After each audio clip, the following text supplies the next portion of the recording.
Bueno, buenas tardes a todas las compañeras y compañeros presentes en esta instancia. Primero que nada, agradecer la invitación y también contextualizar. En este momento a mí me toca ejercer como secretaria general de la Federación, lo que no significa en ningún caso ser parte del oficialismo de la Federación. Nuestra composición es bien heterogénea y eso mismo ha fortalecido una serie de debates dentro del espacio estudiantil universitario. Y por lo mismo me gustaría centrarme en 4 puntos en esta exposición. El primero tiene que ver con un pequeño comentario a raíz de la aprobación de la Ley de Inclusión que ocurre esta semana. En función de eso, desarrollar una lectura en torno a la coyuntura que estamos atravesando y para ello pasar a un tercer punto que sería ya netamente la ligación con el estado del movimiento estudiantil universitario y en cuarto lugar exponerles algunos elementos sobre la participación como un problema político, centrado un poco en el caso de nuestra universidad, que es la Universidad de Chile, pero que también puede ser extensivo a lo que viven otros compañeros universitarios y también secundarios, según pudimos escuchar en la exposición anterior. Lo que guía mi intervención finalmente tiene que ver con el objetivo que espero que todos compartimos en este espacio, que es cómo fortalecer finalmente las posiciones revolucionarias al interior del movimiento estudiantil y cómo realmente podemos generar transformaciones profundas y definitivas en la educación para que terminemos con este mecanismo de mercado y también para que podamos dar pasos certeros en la transformación revolucionaria de toda la sociedad. En función de eso, lo primero, y tal como les decía, en relación al proyecto de ley de inclusión, solamente comentarlo porque creo que es una cuestión que ha tendido a tenernos un poco mudos durante los últimos tiempos y en este momento, y creo que hay 3 elementos que hay que destacar cuando nosotros hablamos de cuál es el problema de la educación. Nosotros hace algunos años tuvimos la oportunidad de desarrollar un pequeño análisis donde distinguíamos 3 cuestiones fundamentales, que eran en el fondo los 3 pilares que sostenían a la educación de mercado y que las podemos poner sobre la mesa para poder evaluar si realmente lo que está haciendo la nueva mayoría hoy día los enfrenta o no. El primero tiene que ver con la segmentación y con la segregación que se produce al interior del sistema educativo y que permite la reproducción del mismo, lo que genera educación diferenciada según estratos socioeconómicos principalmente, y que hoy día no cambia en absoluto con la reforma.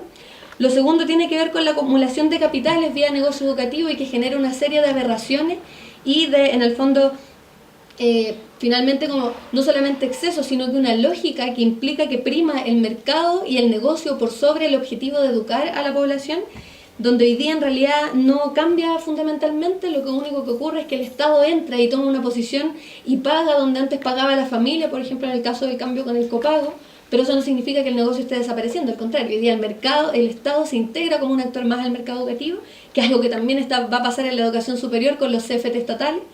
Y finalmente, un tercer pilar, que es la apropiación privada de la enseñanza y el conocimiento. Esto tiene que ver no solamente con que hoy día aprendan unos más que otros, sino que en términos generales los niveles de aprendizaje, los niveles de desarrollo de la ciencia y del conocimiento para desarrollar al pueblo chileno están distribuidos no solamente de forma desigual, sino que precarizados transversalmente. Ese tema, por ejemplo, es una cuestión que ni siquiera está puesta sobre la mesa en la discusión de la reforma educacional y por lo mismo, hoy día hay sectores del oficialismo puestos en el movimiento estudiantil que plantean que está retrocediendo el mercado solamente porque hoy día hay un elemento del Estado que está regulando un poquito más. Eso finalmente es uno de los mayores errores y es una de las mayores falencias que hoy día tenemos como movimiento estudiantil y que vamos a tener que salir a hacerle frente a ese tipo de posiciones. En función de eso, me gustaría meterme un poco más en el contexto y en la coyuntura de la reforma educacional, o sea, ¿de dónde viene la reforma educacional? ¿De dónde viene este contexto de cambio supuestamente y de cambio histórico en la educación? No solamente secundaria, sino que también superior. Y para lo mismo me gustaría retroceder un poco. Si tuviéramos que hacer un contexto anterior a lo que estamos viendo hoy día y estuviéramos parados en los 80, los 90, incluso en la mitad de los 2000, podríamos estar hablando de un cuadro político donde la iniciativa la tiene la derecha histórica, la UDI, la RN, la DC. Esos serían los que la llevan en el fondo durante las últimas 2 décadas. Sin embargo, la agudización de contradicciones objetivas en el modelo chileno y el agotamiento también relativo de los pilares institucionales y jurídico-políticos empiezan a hacerse notar. Y eso sobre todo se ve alimentado también con una crisis económica que golpea al mundo entero desde el 2008 en adelante y también con una serie de críticas a la desregulación financiera y a la falta de control estatal. Nosotros muchas veces podemos decir que estas críticas vienen desde el movimiento social, desde el movimiento estudiantil, pero lo cierto es que esas críticas vienen de los propios organismos internacionales, asesores y neoliberales finalmente. La OCDE señala en un informe que la educación chilena tiene en exceso mecanismos de mercado, pero no dejemos de preguntarnos por qué la OCDE plantea que hay que regular. O sea, tengámosle un poquito de desconfianza al discurso de la regulación por parte del Estado. En ese contexto, y cuando empezamos a ver que se levantan este tipo de críticas, surgen nuevos modelos de en el gobierno de Bachelet, con políticas más participativas, con la llegada a los barrios, con la llegada a los colegios, tratando de incorporar de alguna manera a profesores, a padres apoderados y a los propios estudiantes a la administración del neoliberalismo. En ese sentido, el gobierno de Piñera, que parte del 2010, si bien gana por un agotamiento del proyecto concertacionista, se convierte al mismo tiempo en la representación de todo lo retardatario, de todo lo excesivo del modelo de mercado. Entonces, es fácil, todos nos fuimos contra Piñera, todos nos fuimos contra el gobierno de la derecha finalmente. Pero lo cierto, y que es un elemento que no podemos dejar de tener en cuenta, es que es la concertación la que muchas veces condujo esos conflictos desde la oposición. No nos podemos olvidar del rol que tuvo el Partido Socialista y la Juventud Socialista en 2006, cuando algunos de nosotros éramos secundarios. No podemos olvidar el rol que cumplió el PC en 2011, el rol que cumplió la DC en Aysén. No podemos solamente pretender que las movilizaciones son únicamente una herramienta del mundo popular revolucionario, sino que también son utilizadas muchas veces por sectores reaccionarios para poder, en el fondo, disfrazar cambios que no son tan al final del día. En ese sentido, creo que hoy día podemos ver que si bien hay un cambio de ciclo, político, se renuevan las antiguas alianzas, hay un cambio en la forma, en los discursos que se plantea el modelo, no hay un cambio de periodo. Y eso tenemos que tenerlo muy en cuenta porque la condición de la clase dominante no ha cambiado y la condición del pueblo fundamentalmente tampoco en términos de fuerza y de correlaciones de fuerza. Hoy día existe un consenso entre la clase dominante que tiene que ver con una riqueza financiera y rentista que no ha variado. Y por otra parte, y que también creo que es un elemento crítico y que nosotros tenemos que ponerle mucho ojo, es la condición de nuestra propia clase trabajadora, que sigue estando desarticulada, que sigue estando descompuesta ideológica y organizativamente, y cuyos sectores organizados en su mayoría están cooptados. No podemos olvidar que sigue existiendo la CUT, que sigue existiendo el Colegio de Profesores, y que incluso la CONFECH y la CONES, por ejemplo, siguen siendo un poco más del otro lado, más que de nuestro lado todavía. Entonces tenemos ciertos desafíos que no podemos eludir, y no solamente porque tengamos las ganas de que esos espacios tengan una posición revolucionaria, sino porque hay que comprometernos seriamente con la tarea de hacerlo. En todo ese contexto, la reforma educacional que hoy día se está planteando es finalmente una respuesta táctica. Es cambiar algunos elementos de exceso y meter un poquito más al Estado para que regule la educación, pero resguardando la estabilidad económica y política, que permita mantener al modelo dominante tanto como existe hoy día. En ese sentido, se habla de construir una nueva gobernabilidad, pero una nueva gobernabilidad dentro de los mismos marcos, y eso es a lo que hoy día nos estamos enfrentando. En ese sentido, y teniendo ese marco general presente, es que hay que ver cuál es el rol que le quiere dar, en este caso el modelo, al movimiento estudiantil. Durante los 90 y durante los 2000 el movimiento estudiantil contenía. Nos podemos acordar de cuando Peña Ilillo era dirigente estudiantil y estaba encargado precisamente de bajar derechamente las movilizaciones. Pero hoy día el rol que se le entrega al movimiento estudiantil es que incluso tenga un pie en la calle. En ese sentido se plantea que impulse la reforma, ya sea defendiéndola como lo ha hecho la CONES, pero también bajo esta búsqueda de no ser relegado, y que es un poco el discurso que hemos asumido erróneamente los universitarios a través de la CONFECH, diciendo es que no queremos quedar excluidos, necesitamos incidir. Pero esa incidencia es finalmente el dulce que se nos está ofreciendo para finalmente terminar con los brazos levantados y volver a generar un acuerdo que en 5 o 6 años más vamos a tener que volver a luchar contra lo que está ocurriendo hoy día.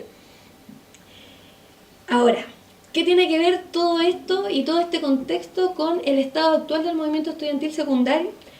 Yo me quiero centrar en el problema de la participación como un problema político, no como un problema final solamente de forma, de estructura, sino que precisamente lo planteo como una premisa de que hoy día el movimiento estudiantil universitario es demasiado fácil de cooptar, es demasiado fácil de ser llevado por posiciones engañosas.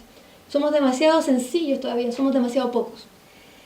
El estado actual del movimiento estudiantil en términos concretos y en términos de algunos datos, y me voy a referir al universitario, pero según la exposición que escuchamos de los compañeros secundarios, también hay algunas problemáticas similares. Hoy día los universitarios tenemos federaciones.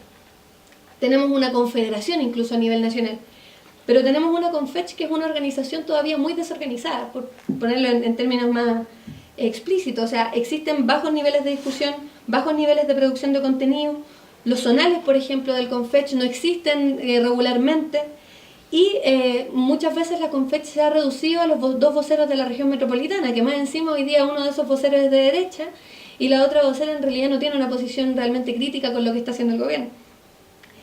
En ese sentido, y si nos devolvemos, ¿cuál es el estado de nuestras federaciones?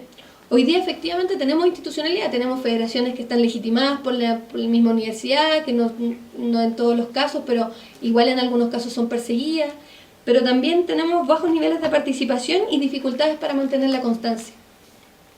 En ese sentido, lo organizativo se presenta como un primer elemento de conciencia popular. ¿Por qué?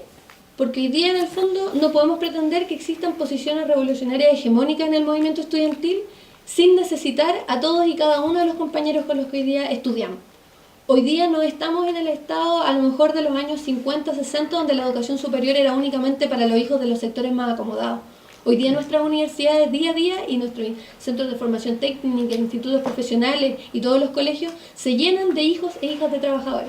Y por lo mismo, si queremos fortalecer una posición revolucionaria dentro del ámbito estudiantil, tenemos que saber que necesitamos a todos esos compañeros como la fuerza real para poder hacerle frente a las posiciones engañosas que hoy día se están generando desde el gobierno y también desde sectores fuera del gobierno, pero que también son parte de la misma coalición. Solamente para ilustrar algunos elementos en ese sentido, contarles algunas cuestiones que pudimos observar en el caso de nuestra universidad, que es la Universidad de Chile, que hacia afuera se ve como una fortaleza organizativa. Más de 14 carreras de nuestra universidad no tienen centros de estudiantes. Sin embargo, somos más de 60, podríamos decir que igual no es algo tan terrible. Sin embargo, menos del 5% de nuestros compañeros asiste a las asambleas. O sea, menos del 5% de nuestros compañeros son parte de las discusiones y definiciones que después llegan a la CONFECH. Tenemos financiamiento, incluso en algunos casos hay centros de estudiantes que tienen secretaria, que les hace gran parte de su tarea, pero las únicas actividades que les resultan en nuestros centros de estudiantes, y eso se los digo porque tuvimos la oportunidad de conversar con todos y cada uno de ellos, son las actividades recreativas. Lo que nos sale bien es hacer carrete, lo que nos sale mal es hacer asambleas y discusiones políticas para tomar decisiones. Y esos son aprendizajes que hoy día tenemos que poner sobre la mesa si realmente queremos hacerle frente, no discursivamente, sino que con fuerza real a lo que está ocurriendo desde la nueva mayoría. Por lo mismo, si hoy día tuviéramos que sintetizar cuáles son los desafíos en cuanto a la participación de los espacios estudiantiles universitarios, tenemos que superar la participación reducida. Eso es lo primero. Tenemos que superar la participación pasiva, que las instancias de debate político no sean restringidas solamente para los que tienen más formación, para los que militan en alguna organización que son muy pocos, o para los que han ido constantemente y por lo tanto ya están enchufados con los temas. No podemos suponer que la generación que hoy día va a entrar nuevamente a la educación superior maneja todas las discusiones de 4, 5, 10 años anteriores. Esas son tareas que tenemos los que hoy día estamos organizados de poder realmente incluir al resto de nuestros compañeros. Lo tercero es superar la inexperiencia. Si hoy día nuestra primera experiencia de organización fue en nuestro colegio, fue en nuestra universidad, eso tiene que ver porque hoy día en nuestra sociedad no funcionan a lo mejor tanto las juntas de vecinos, los espacios territoriales, estamos naciendo y nos estamos nutriendo. Y una de nuestras tareas centrales como estudiantes organizados es precisamente dejar constancia y legar aprendizaje a las generaciones para que en el fondo seamos cada vez más. Y finalmente tenemos que erradicar los vicios que hoy día se generan muchas veces dentro de las organizaciones estudiantiles. Hoy día en los estudiantes también existe el clientelismo, también existe la acarreo de votos, también existen las mismas cuestiones que nosotros le podemos achacar a los parlamentarios o que hace la derecha. Muchas veces también caemos en eso por las ansias de querer que los estudiantes voten, por las ansias de querer que los estudiantes validen una federación, por las ansias de querer hacerle rápido frente a la coyuntura y no pensar en el largo plazo. Esas también son cuestiones de las que nos tenemos que hacer cargo y que no se van a hacer cargo los sectores reformistas ni los sectores progresistas hoy día del estudiantado. Son tareas de las que se tienen que hacer cargo los revolucionarios porque son los revolucionarios los que necesitan a todos los estudiantes para poder vencer. En ese sentido, y a modo de cierre, me gustaría destacar que ese proceso hoy día se entronca con las necesidades que hoy día planteamos como tristamentalidad.